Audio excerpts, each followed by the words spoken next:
Let's get into it. Happy 4th, everyone.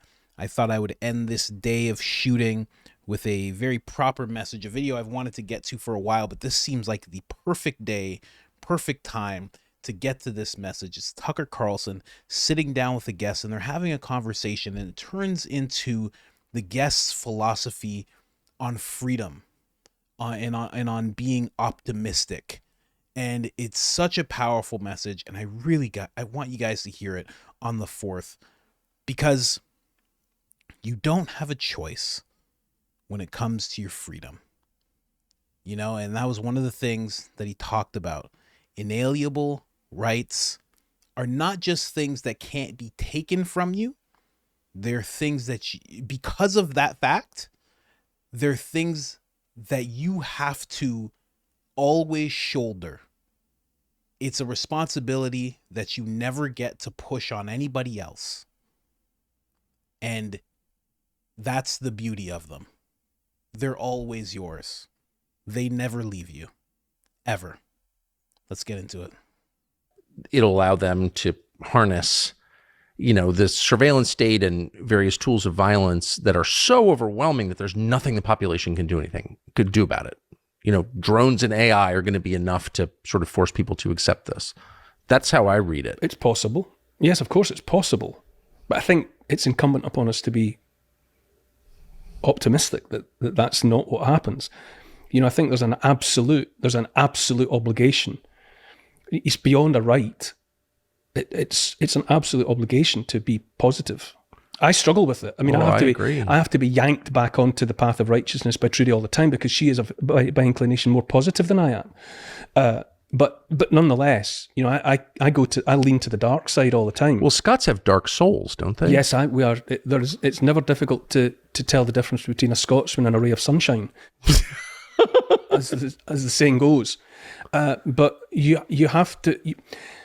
It's when we spoke earlier about being brought to terms with being made to confront what really matters, and it is difficult to talk about it in many ways. It almost makes a person blush because of the things that you find yourself having to say. But the Constitution of the United States, the First Amendment. It's at times like this that these things are suddenly, a light comes on inside them, and suddenly everyone sees them as though for the first time. It's only because they're being threatened that people see them. The language, the inalienable right is so important. That this, you get this at school, but the inalienable is to say that your freedom is not, you're born with it. It's there. It's from God. It certainly isn't given to you by any person, and it can't be taken from you by any person. But the third and most important bit about inalienable, I only really began to contemplate in recent years, is that even if you want to surrender your freedom, you can't, because it's inalienable. You are lumbered with it. You're stuck with it. It's like your leg. You can't. It's part of you, your freedom, and it's when it's challenged in this way, and it's under freedom. And people talk about freedoms as though it's plural. There's only freedom. It's a single thing. And because it's inalienable, it's at the moment when it's being threatened that none of us we have an obligation to defend it. You don't get the choice. If someone offers you slavery, will you be my slave? You can't. Because it's your inalienable right to be free. You can't surrender to slavery. It's not your thing to give away. And that's why some of this, I suppose, had to happen. People need to see the freedom of speech being taken away by hate crime legislation, hate speech legislation, or whatever. They need these things to happen before you look again at what freedom is, what democracy might be, what it is to have inalienable rights. And we don't have the option to give these things up, even if we're broken and we want to. And I think these are profound verities. What's the tipping point What's the point at which you won't have optimism? What's the point at which? Never. You can't. Good. Well, good. Well, you can't, because that's what I mean. As I said, because you're not. It's not. You're not allowed. You're not entitled to give up, because it's in the nature of inalienable rights that you, even if unto death, they can. You may take our lives, but you'll never take our freedom. The oft-quoted line from Braveheart. I mean, that is just it. So there's nothing to be pessimistic about, essentially, because the option to give up is not there. You don't get to give it up. Do you think the totalitarians will win, honestly? No, they won't. Because I also think a lot nowadays about natural law. I read about common law, which has become an obsession. And I read about natural law. And whether you're religious or not, if you accept an intelligent universe, and then natural law says that the intelligent universe does want the best for you, unlike our regimes and our establishments and our powers that be, the universe is there for you to be the best expression of yourself and consciousness that there can be. And all of that can be subverted by evil. A bit like if you can hold a ball under the surface of water for as long as you've got the strength to do it, but the ball wants to be somewhere else, because that's in the natural order of things. And eventually the totalitarians will run out of the strength to subvert the way that things are supposed to be. And it's difficult to put a timeline on these things. I wouldn't say that we're going to see the end of it in our lifetimes, you and me. And it might be for our children to see the end of it. But it will end, because the natural law will reassert itself. I didn't. Another of the things that I was sort of sleepy about, in a state of slumber about, I didn't really think about faith. I've always been a person of faith quietly. I don't go to church, but I believe in a transcendent, intelligent entity. And I think that was brought home to me, and the light came on in it for me during this time as well, because so many people wrote to me. Thousands of people wrote to me from all over the world. This game started where one woman wrote a letter to me and addressed it to Neil Oliver, near Stirling Castle, Stirling, Scotland. And the letter came to me. And I thought, well, that's impressive. The postman managed to get that to me. And I put a picture of it on social media, and without thinking, and it opened floodgates. And now I've had thousands of letters like these. And so people were writing to me without knowing my address. And the vast majority of the letters were about, this is a fight between good and evil. This is a fight between right and wrong. This is about light and dark. It was as fundamental as that for most of those people that were writing to me. And perversely, in an upside down way, it was becoming aware of evil in the world around me that made me think, there will be, what's the opposite of evil?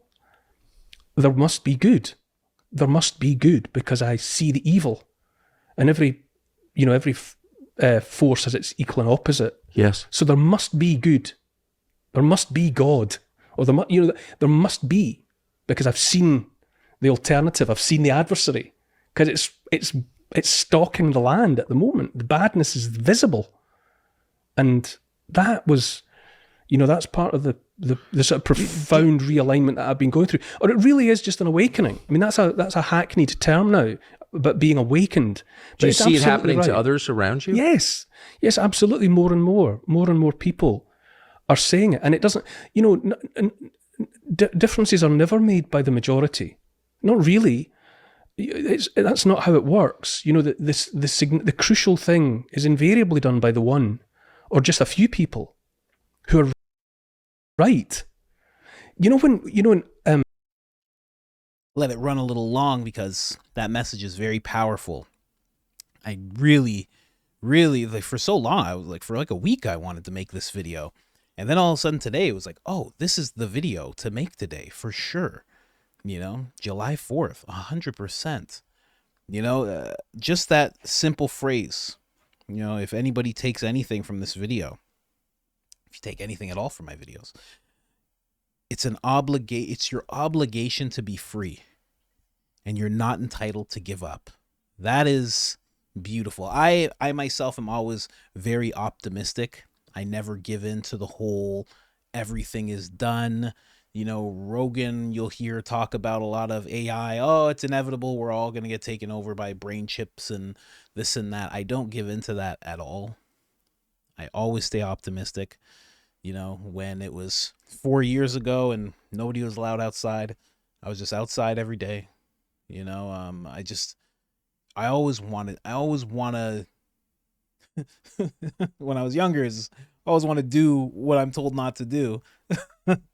But in reality, that's an urge to be free. And the reason that I've had that, and I know that you have that, and that you're feeling that, is because it is this. He just summed it up perfect. It's inalienable. You cannot get rid of that. You don't have the right, especially, like, think of it in regards to today. How many people gave up their lives for the independence of the United States of America? You don't have the option to give up. You're not entitled to give up. There has been something great shouldered on you as a citizen of the United States of America. There's been something magnificent shouldered on you, and you have no right to give up, and you have no right to push it aside. Like, this is it. There's a motivational speaker I used to listen to. His name's Dr. Eric Thomas, and he was talking about teaching this Chinese kid. And he was saying that the Chinese kid was so different because he was always trying so hard and he was always so stressed. And he asked the Chinese kid, he's like, why are you so stressed? He's like, it's not a big deal. You've done pretty well. And he goes, because if I don't do well, I shame the dynasty. And the motivational speaker, he's like a guy from Detroit. He's like, ooh, the dynasties. I ain't never even heard that word before. And it's because in the black community, and even in the white community, in America, people don't talk about a dynasty. In China, there's a dynasty that you're supposed to be representing with everything you do, But in reality, America does have a dynasty. Like 1776, a dynasty was formed. And every generation since, you are meant to uphold that dynasty. You are meant to never give up, to always be free. It is your obligation, and you are not entitled to anything less. Even if it's more convenient, even if everybody else is doing it, you have zero right to do that. And just like this gentleman said in the video, he's talking about trying to hold like a sponge ball underwater. It can be held there for very long, but as soon as it's let go, it's going to go to the top. It's always going to fight to be free. And while it's being held down, it is still fighting to be free. And it doesn't matter how long it takes. It eventually, the analogy is somebody's hand holding. Eventually that person will get tired. They will let it go. There's no other option. The only option they have to that ball not going to the top and being free is they're going to have to cut it up into little pieces. They're going to have to drain the water. There's just all these things that they're going to have to do in order to stop that ball to being free. But the ball will never give up, and you're that ball. So I just thought that was a very, very powerful message that this gentleman laid out. Again, his name is Neil Oliver, sitting with Tucker Carlson. If you just type in those two names, you'll find the whole interview. They have a very, very interesting conversation. He's a very interesting man, and I just thought that was the proper message to put out on July 4th. And I hope you guys had a great 4th. I hope you did whatever you wanted to do, and I hope whatever it was, you were staying free. Other than that, I'm out. Happy 4th.